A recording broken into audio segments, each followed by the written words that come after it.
그러니까 영화를 보는 마음이라는 게 기자님에게는 되게 다를 것 같기도 하거든요. 지금의 사람들이 생각하는 영화 보는 마음과는. 그렇죠. 저는 좀 이상한 얘기긴 하지만 영화는 서사를 잘 전달하기에 그렇게 유능한 매체는 아닌 것 같아요. 영화를 보고 줄거리를 요약해 보라 그러면 의외로 사람들이 잘 못해요. 왜냐하면 그건 영화가 그걸 위한 그 예술이 아니기 때문이라고 저는 생각을 하죠.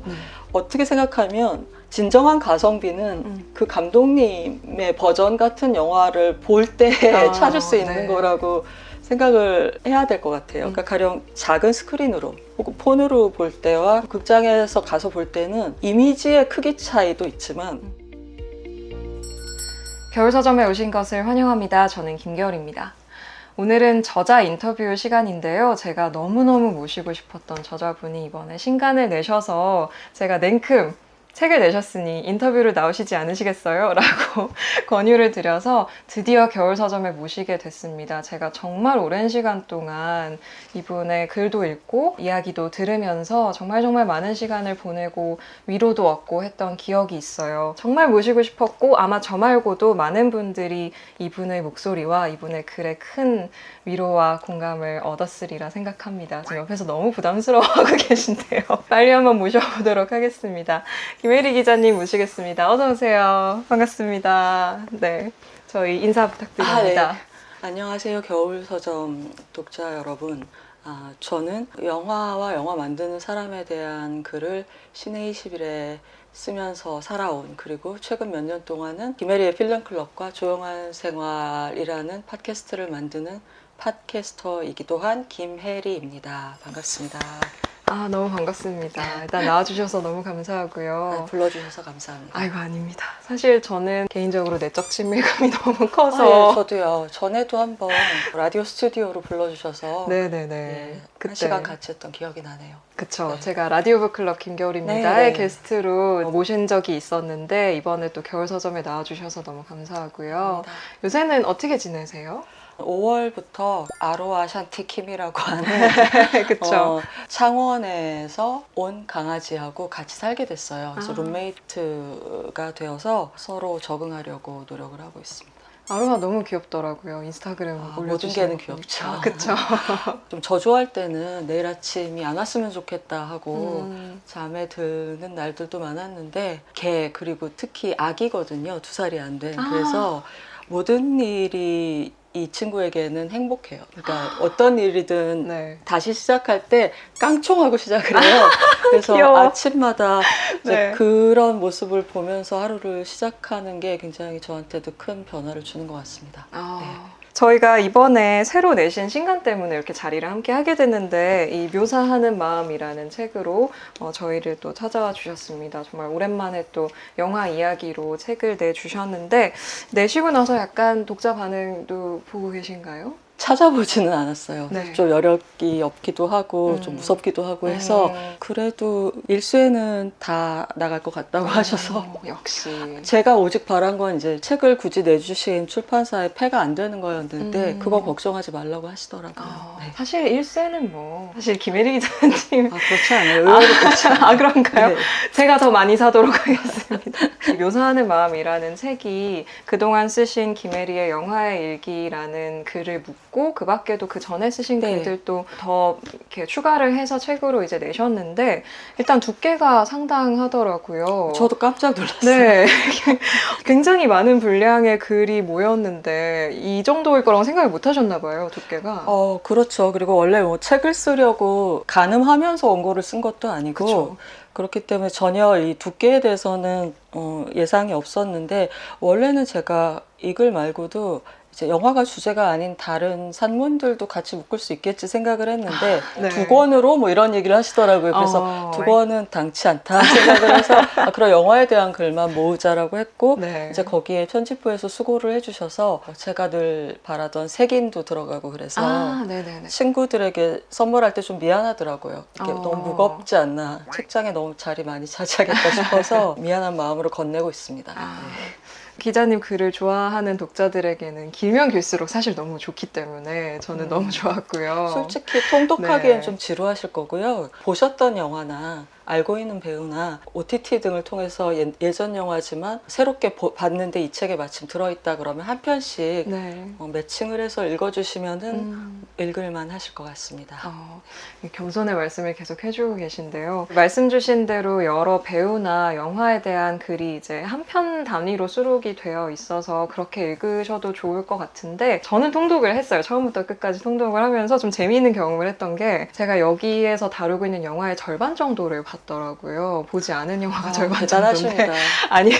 그렇게 인기가 네. 많은 영화들이 아니라서 물론 마지막 장에는 할리우드 블록버스터의 장이 있긴 하지만 제가 오히려 그 블록버스터 영화를 많이 못 보고 아트하우스에 속하는 네. 영화들 더 좋아하는 편이어서 절반 정도를 봤는데 그 본 영화에 대한 글을 읽고 있으면 다시 그 영화를 보고 싶어지더라고요. 예전에 봤었으니까. 그래서 기억을 막 되살리고 싶다. 다시 나도 영화 보면서 이런 뭔가 생각을 이어가고 싶다는 생각이 들었고 보지 않은 영화에 대한 글도 제가 읽었을 거잖아요. 네. 그 글들을 읽으면서 영화 되게 보고 싶어지더라고요. 아유, 다행이네. 네. 빨리 봐야겠다. 이제 이걸 다 읽었으니까 여기 있는 영화를 하나하나 체크를 하면서 다 보고 다시 이 책을 읽고 이렇게 하면 또 너무 재밌겠다. 근데 이게 네. 안 본 영화에 대한 묘사를 읽는다는 게 굉장히 집중력이 좋지 않으시면 힘들 거고 문장 중에 제일 힘든 게 단순한 광경의 묘사가 진짜 접속사를 많이 쓰지 않고 이어가는 게 너무 힘들더라고요. 코맥 메카시 같은 작가들의 그 문장을 보면 너무 감탄스럽거든요. 그렇죠. 네. 또 개념에 관한 글을 쓰는 게 훨씬 쉽지 어떤 선반에 어떤 물건들이 어떻게 모여있고 어떻게 조립이 되어 있는가 같은 거를 문장으로 쓴다는 게 정말 제일 어려운 일 같거든요. 근데 그 안 본 영화가 어떻게 생겼는지를 따라가면서 이해하셨다는 건 엄청나게 그 고급 독자.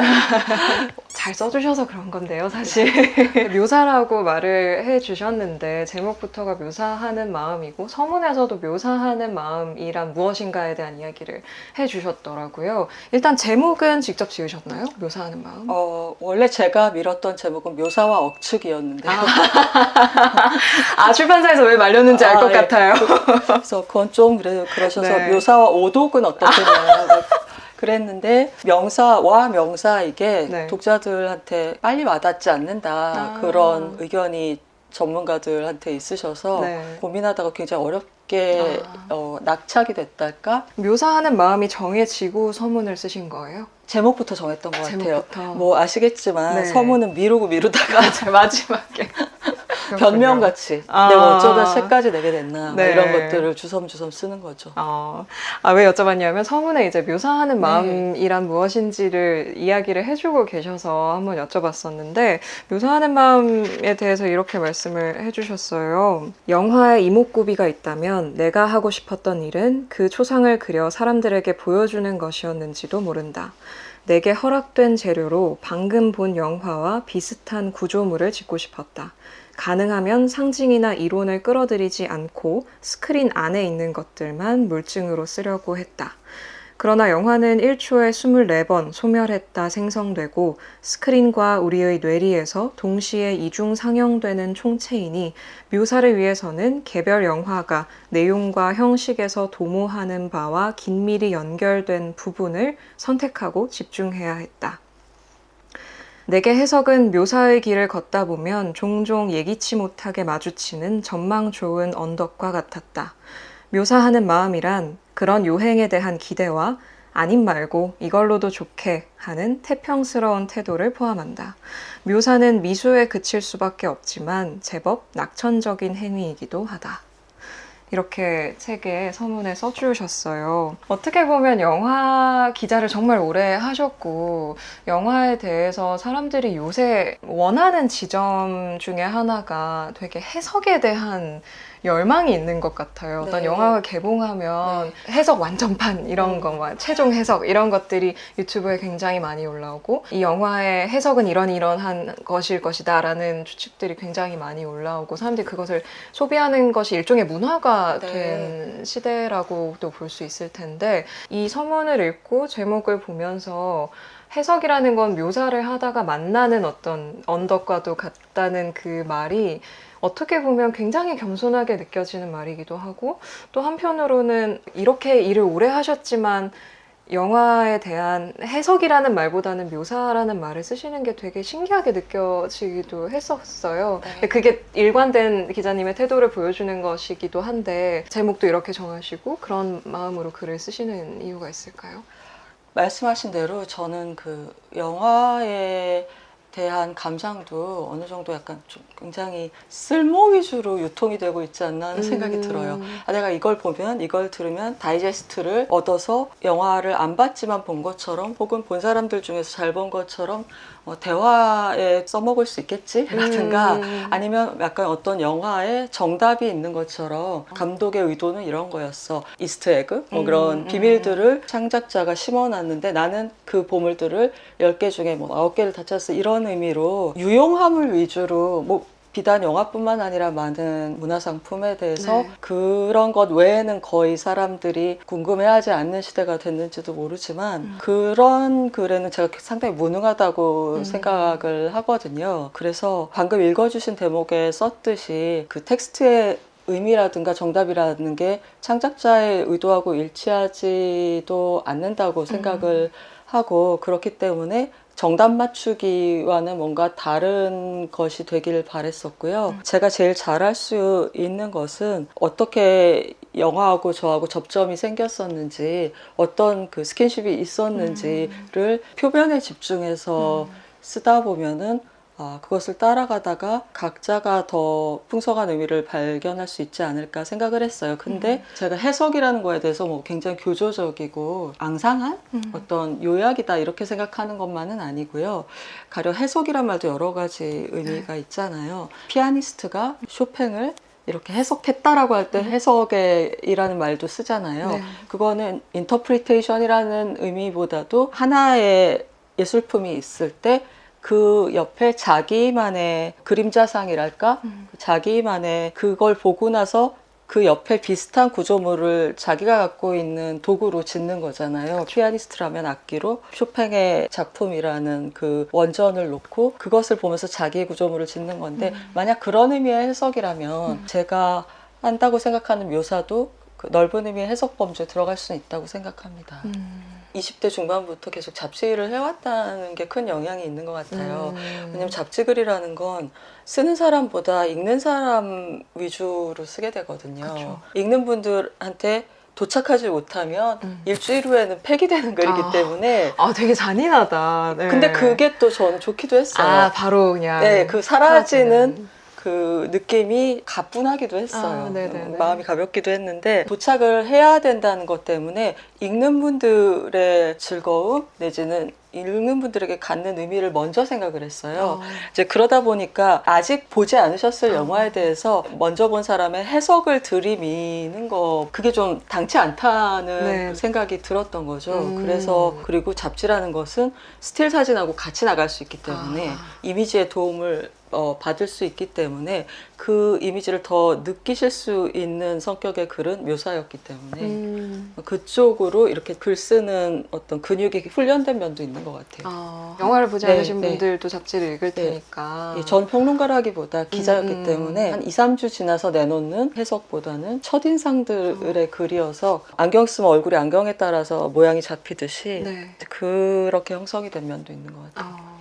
묘사를 하기 어려운 영화가 따로 있나요? 아니면 다 어렵나요? 모든 영화가? 아니에요. 묘사를 하기 어려운 영화, 개성이 없는 영화들, 볼 때는 즐거웠지만 어떤 이미지가 잘 남지 않는 영화들은 그만큼 어디서 제가 시작해야 될지 좀 어려운 것 같아요. 좀 전형적인 장면들로 이루어진. 그렇죠. 그렇게 되면 아무래도 서사에 대해서 설명하는데 지면을 많이 쓰게 되고, 악상 기호를 어떻게 찾아야 될지 모른달까? 연주에 다시 비교를 하자면 이 영화랑 비슷한 느낌의 음악을 들려드리고 싶은데 템포를 어떻게 해야 될지, 어떤 감정으로 글을 써야 될지 잘 모를 때 좀 지루해지죠. 아, 혹시 이거 영화일기 그 연재하실 때랑 책으로 묶으셨을 때 수정을 좀 많이 보셨나요? 아, 예. 저 아무래도 여러분 네. 영화일기를 읽으셨던 시네시빌 독자들은 아시겠지만 김혜리의 영화일기는 진짜 일기예요. 그래서 영화를 본 날짜, 가령 영화를 보고 사흘 동안 생각을 하면 뭐 그 이후에 며칠 해서 날짜가 붙어 있고요. 앞하고 뒤에 박스가 있었어요. 그래서 그 주에 영화 중에서 제가 인상 깊었던 이미지와 캡션 그리고 그 영화의 디테일 중에서 뭐 한 캐릭터랄지 아니면 한 의상 또 어떤 장면의 조명 뭐 이런 것들의 이 디테일은 적어놓고 넘어가고 싶다 싶은 그런 비망록 같은 게 그 뒤에 박스로 있었거든요. 네네. 그런데 이 책은 일기체가 아니잖아요. 그쵸. 그리고 잡지의 그 포맷을 갖고 있지 않기 때문에 네. 어떤 영화에 관해서 여러 편의 글 내지는 일기로 흩어져 있는 걸 모아서 이음새들을 다시 이렇게 풀어줘야 했었어요. 네네. 그리고 이제 제목도 당연히 다시 다 붙였어야 했었고요. 손이 많이 갔던 작업이네요. 근데 뭐 완전히 막 리라이팅이라든가 그렇게까지 한 글은 아주 적기 때문에 굉장히 쉽게 낸 송구스러운 책을 할 수 있습니다. 근데 이거 전에도 영화의 네. 일기 묶어서 나를 보는 당신을 바라보았다 맞아요. 내셨었잖아요. 사실 속편이라고도 할 수 있는데요. 네네네. 그 책의 경우는 일기체 그 느낌을 살려서 1월부터 네네. 12월까지로 해서 그 계절의 톤에 맞는 글들을 모으는 방식을 택했어요. 근데 이 경우에는 영화의 방점을 더 찍어서 묶여있는 글들이 다루고 있는 영화의 성격별로 챕터를 나눴습니다. 책에 보면은 대체로 영화의 일기를 묶은 책이지만 더 이전에 쓰신 글들도 들어가 있고 네, 뭐 매드맥스 분노의 도로에 대한 글이라든지 이런 것도 이제 가져와서 구성을 하셨는데 서문에 너무 마음 아프게 영화에 대한 책을 이 기사를 모아서 내는 책이 이번이 마지막일 것 같아서 넣어서 구성을 했다 이렇게 써주셔가지고 그냥 독자로서 약간 왜지? 이렇게 되는 게 있었어요. 사실 나를 보는 당신을 바라보았다 때는 연재를 계속하고 있던 중에 여기까지 끊어서 그 중에 글을 모은 건데 네. 묘사한 마음의 경우는 제가 거의 영화의 일기 연재를 멈춘 지가 2년 정도가 됐어요. 네. 사실 글을 고를 때부터의 느낌도 많이 다르긴 하더라고요. 내가 쓴 글인가? 약간 그런 약간 제3자가 쓴 글을 보고 있는 것 같은 기분도 들고 네. 그때 느꼈던 집중에 대해서 한참 동안 잊고 있다가 그래 영화에 대해서 되게 이렇게 매달렸었구나 하는 것도 약간 잊었던 감각 같은 게 살아나는 게 있었는데 무엇보다 그렇게 연재를 멈추게 된 데는 이제 매주 마감을 감당하지 못하게 된 여러 가지 사정이 있잖아요. 이런 식으로 또 한 권의 책이 되려면 매주 마감이라는 걸 몇 년을 해야 될 텐데 그게 좀 기약이 없어진 것 같아서 다음에 영화에 대한 글을 또 책을 낼 수 있을까? 내지는 그렇다 하더라도 굉장히 띄엄띄엄 쓰는 어떤 청탁 없이 내가 쓰고 싶어서 쓰는 그런 글들이 아닐까. 그러면 책의 꼴을 또 갖추려면은 이번 생엔 무망하거나 아니면 굉장히 오래 걸리지 않을까 이런 생각에서 미리 그렇게 말씀드리게 됐어요. 네. 근데 사실 팟캐스트로는 계속해서 영화를 다루고 계시잖아요. 맞아요. 근데 물론 저도 그런 게 있어요. 제가 유튜브를 오래 했고 처음에 유튜브를 한 지 얼마 안 돼서 이제 책에 대한 제안을 받았을 때 그 책을 내자고 하는 입장에서는 유튜브에서 다루는 콘텐츠만 해도 충분히 책이 될 수 있는 분량이 아니냐라는 질문을 했지만 그렇진 않습니다라고 말씀을 맞아요. 드렸었는데 사실 팟캐스트도 아마 비슷하실 것 같아요. 뭔가 팟캐스트에서 계속해서 영화를 다루고 있고 이 내용들을 뭔가 책으로 묶으면 좋지 않을까라는 어떤 독자분들의 질문도 있을 것 같은데 아무래도 좀 다르죠. 출판사의 편집자분들은 저의 마음을 가볍게 하려고 그러실 수도 있지만 그런 제안 상당히 많이 해주시는데 이제 저로서는 약간 처음엔 이해가 잘 안 됐었어요. 말로 하기 위해서 거기에 맞는 밀도로 진행을 한 것인데 그걸 다시 녹취를 해서 책으로 낸다는 거는 말이 안 되지 않나?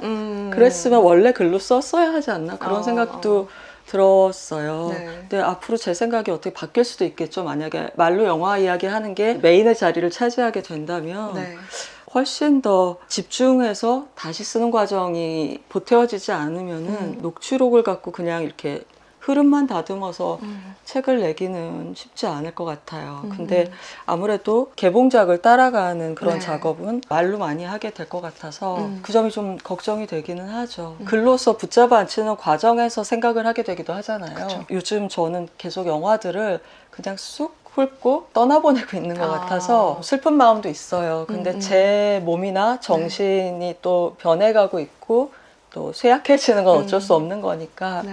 너무 욕심내지 말아야겠죠. 오디오 콘텐츠라고 부를 만한 걸 굉장히 오래 하셨잖아요. 사실 라디오 게스트도 오래 하셨고 저도 그때부터 계속 들었었는데 그게 벌써 언제지? 라디오 게스트를 정기적으로 하실 때부터 그 뒤에 팟캐스트도 상당히 오랜 시간 동안 이제 하셨고 말로써 영화를 전하는 것에 굉장히 긴 시간을 쓰셨는데 네. 어떠세요? 말로써 이렇게 영화를 이야기 나누는 것이 지금은 오히려 더 기자님께 중심적인 활동처럼 보이기도 네, 하거든요. 맞아요. 네. 네네네. 이게 글로 쓰는 거랑은 또 되게 다른 일일 것 같아요. 물론 말로 영화를 전할 때도 글을 씁니다. 그쵸.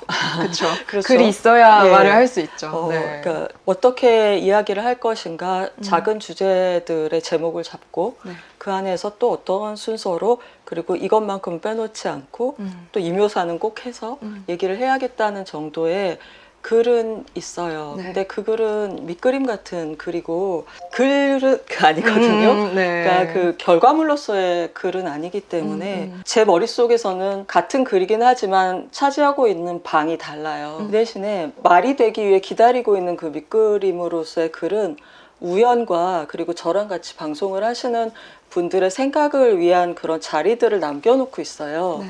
그러니까 이렇게 글을 쓰면서도 자 이게 어떻게 되나 보자 하는 그런 기대감 같은 게 있고 네. 그리고 또 이 다른 분들의 얘기, 그 자리의 분위기 내지는 그 마이크를 대하고 있을 때 또 번뜩 떠오르는 생각이 있잖아요. 맞아요. 괜히 실없는 농담을 하기도 하지만 또 다른 분이 하는 얘기를 듣다가 새로운 아이디어가 나올 때도 있고 그렇거든요. 네. 나도 알지 못하는 결과물을 향해서 가는 두근거림? 하지만 생각의 완결성이나 아니면 문장의 단단함이나 이런 거는 도저히 이제 글을 위한 글을 따를 수가 없겠죠. 뭔가 조금은 같지만 다른 일을 한다는 기분으로 가고 있어요. 녹음을 하러. 근데 되게 비슷한 것 같아요. 저도 네. 유튜브 할 때 좀 그런 마음이 있거든요. 글을 쓰는 것과는 굉장히 다른 일이고 심지어 이건 얼굴이 보이는 거니까 비언어적인 표현이 다 보이기 때문에 표정이라든지 그렇겠네요. 네, 손짓이나 몸짓이 보이니까 조금 더 사람들한테 이걸 감정적으로 전달하기 위한 노력을 같이 하고 그러니까 내용도 중요하지만 그 전달에 있어서의 그런 톤이나 뭔가 네. 분위기나 이런 것도 신경을 많이 쓰게 돼서 사실 글쓰기랑은 또 굉장히 많이 다른 그러니까 저는 일인 것 같아요. 유튜브를 한다면 씬이나 샷의 분석에 있어서 글로는 도저히 할 수 없는 걸 할 수 있는 그쵸. 그런 유튜브를 꿈을 꿨었는데요. 네. 첫 번째는 이제 저작권 문제라는 걸림돌이 굉장히 크게 있고 네. 그 다음에 편집하다 날 샌다. 맞아요. 네. 그리고 같은 얘기를 그냥 네. 내가 책상에 앉아서 하루만 할 수 있는데 그쵸. 막 일주일이 걸리고 다른 분들을 섭외해야 되고 저작권을 확인해야 되고 그것이 너무 저를 소진시킬 것 같아서 포기를 했어요. 맞아요. 근데 그게 네. 정말 쉬워진다면 저는 그런 영상 자료들을 보면서 영화 얘기를 하는 게 진짜 이상적이지 않나 생각을 해요. 아, 그쵸. 영화는 아무래도 화면이 있는 네. 매체니까. 제 얼굴 따위 보이지 않고 그냥 이렇게 같이 영화 장면을 보면서 네. 저는 목소리로 얘기하고 여러분들은 이제 영화를 보면서 블루레이 코멘터리를 잘라서 듣듯이 네네. 그런 게 쉬워지면 얼마나 좋을까 싶어요. 너무 보고 싶다. 어떻게 편집자 지원하실 분을. 요새는 영화를 전보다 점점 더 잘 안 가게 된 것도 있고, 코로나 지나면서. 그리고 사람들이 영화에서 기대하는 게, 뭐랄까요. 최대한의 가성비 네. 내지는 어떤 내가 시간과 돈을 들인 것에 대한 최대한의 인풋? 뭐 그게 당연한 걸 수도 있기는 한데 그거를 점점 더 강하게 원한다는 인상을 받아요. 제가 벌써 그것도 3년 전이긴 한데 시네21에 글을 쓰면서 그 얘기를 했었거든요. 그러니까 결말 포함 요약본 영상들을 네. 사람들이 굉장히 좋아하고 그것으로 내가 영화의 이야기만 섭취하는 방식으로 굉장히 빠른 시간에 그냥 서사만 가져가고 거기에서 그냥 쾌감을 느끼고 넘어가는 그런 것들이 더 가면 더 같이 덜하진 않은 것 같아요. 책에 대해서도 그렇고. 그러니까 영화를 보는 마음이라는 게 기자님에게는 되게 다를 것 같기도 하거든요. 지금의 사람들이 생각하는 영화 보는 마음과는.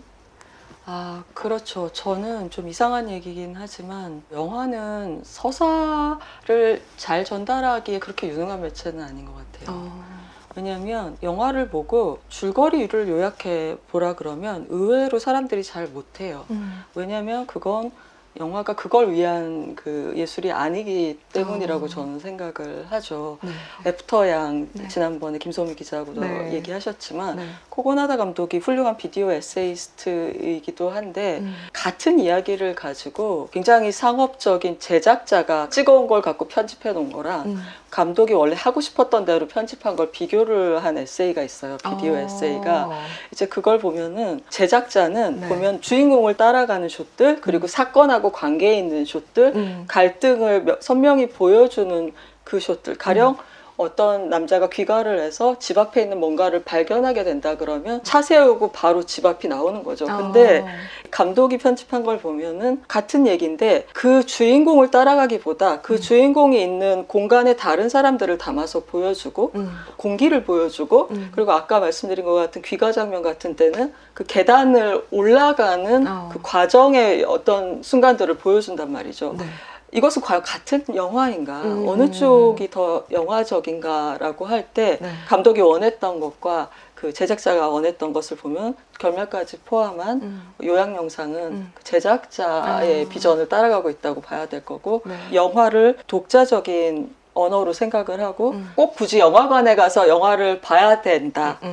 그리고 영화관이 우리에게 매기는 그 요금 사실 그거는 어떻게 생각하면 진정한 가성비는 그 감독님의 버전 같은 영화를 볼 때 찾을 수 있는 네. 거라고 생각을 해야 될 것 같아요. 그러니까 가령 작은 스크린으로 혹은 폰으로 볼 때와 극장에서 가서 볼 때는 이미지의 크기 차이도 있지만 사운드의 차이라는 게 굉장히 있고 또 하나 중요한 건 커뮤니티의 경험 네. 동시대에 모르는 익명의 타인들과 같이 영화를 본다는 게 하나가 있고 그다음에 집중도에 진짜 이 시대에서 가장 돈으로 사기 어려운 집중의 문제. 네, 맞아요.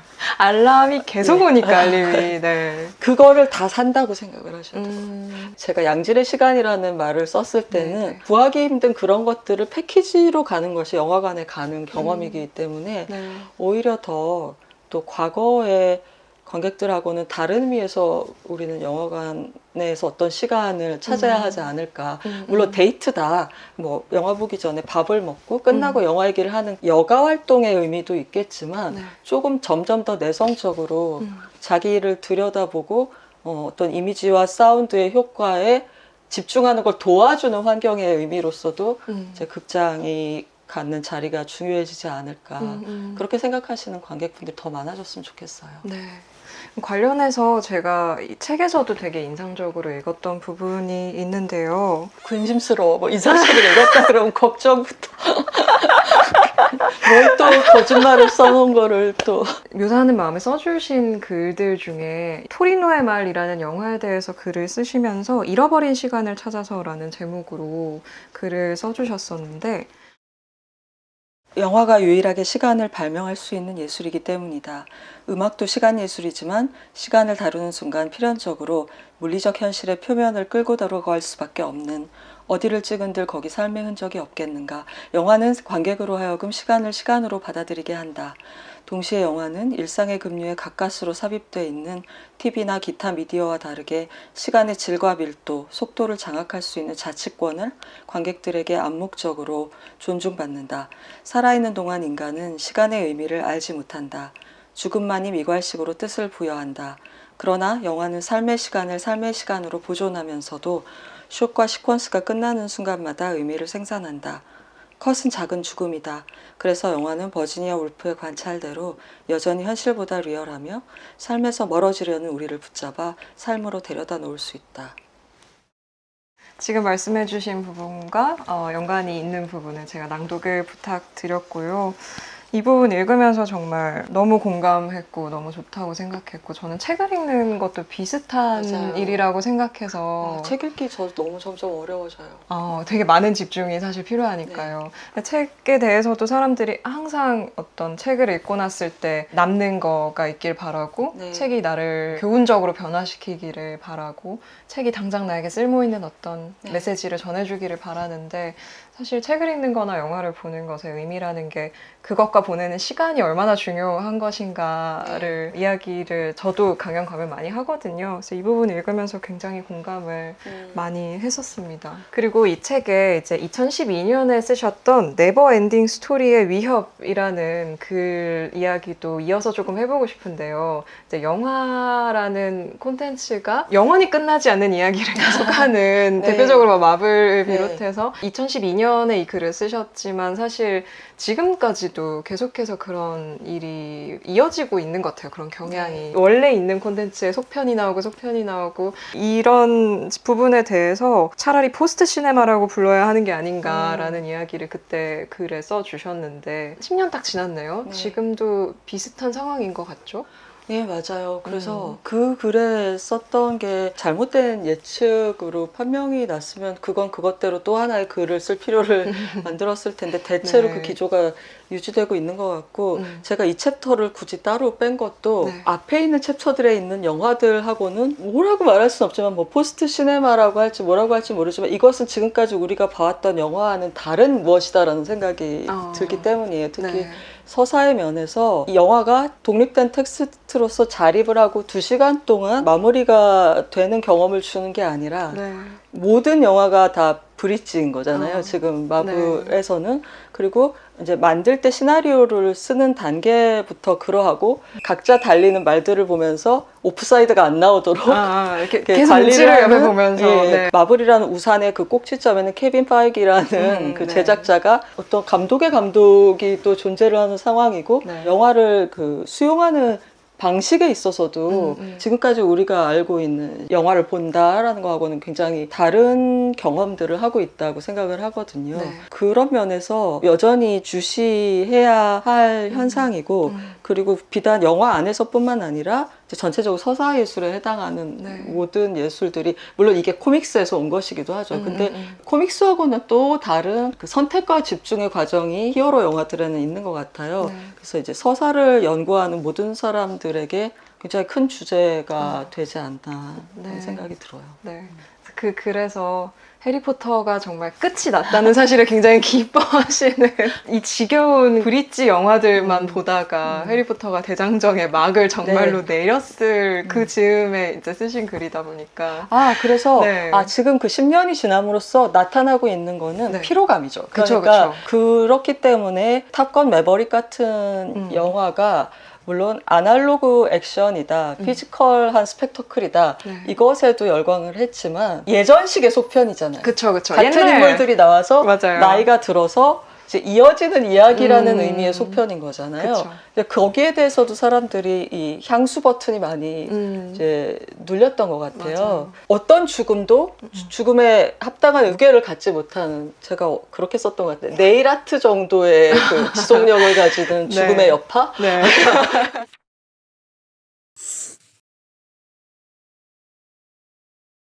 심지어 죽었어도 발할라에 가서 이번에 토르를 보면은 네. 그럼 또 발할라가 다음에 어떤 마블 영화에 나오면 제인을 또 볼 수 있겠지? 그쵸. 약간 이런 느낌의 이 우주에서는 어떤 히어로가 죽고 퇴장해도 잠시 슬퍼하지만 뭐 어떻게든 돌아오겠지라든가 이거는 비단 그 영화에 대한 이해뿐만 아니라 모든 서사를 소비할 때 우리의 태도, 그러니까 죽음이나 폭력이나 상실에 대해서 우리가 느끼는 감 네. 이런 것들을 바꿔놓을 수 있다고 생각을 해요. 그렇기 때문에 그 이후가 없는 죽음, 정말 안녕인 이별 네. 이런 것들이 예전엔 당연한 것이었는데 이제는 이제 굉장히 큰 감흥을 갖게 되는 거죠.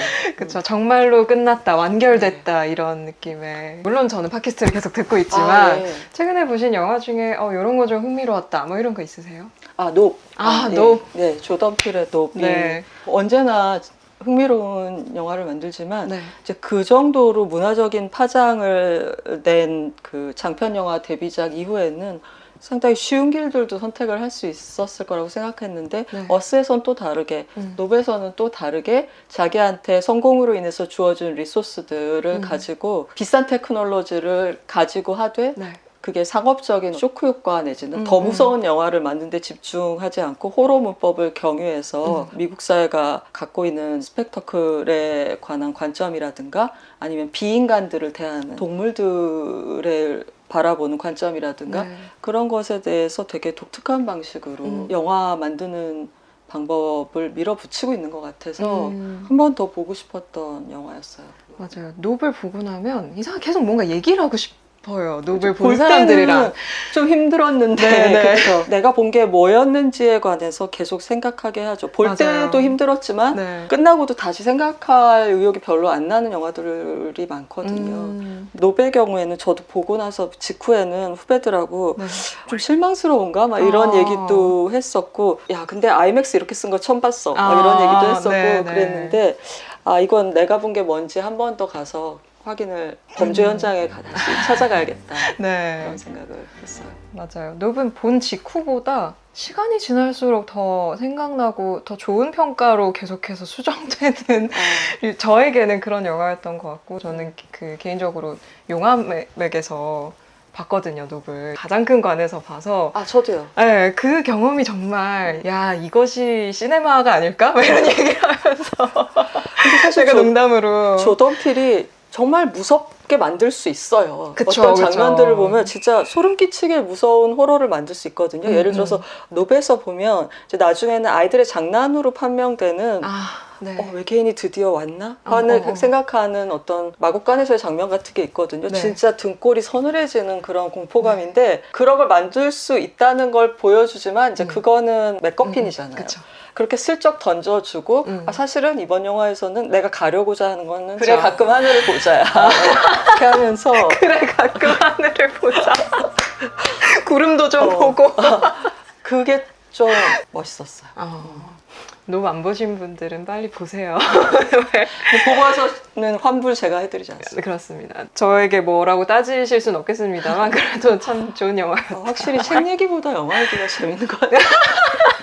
자, 이렇게 해서 저희가 이제 오랜 시간 동안 신간, 묘사하는 마음에 대해서 이야기를 좀 나눠봤는데요. 마지막으로 여쭤보고 싶은 질문은 부담스러운 질문일 수도 있는데 사실 기자님의 글을 굉장히 좋아하고 기자님처럼 쓰고 싶어하는 사람들도 많고 그러니까 글쓰기에 대한 질문을 오늘 한 번도 안 드렸어서 이 질문 마지막으로 좀 드려보고 싶어요. 기자님이 생각하시는 글쓰기라는 게 어떤 일인지 어떻게 해오셨는지 가볍게 말씀해 주시면 좋을 것 같아요.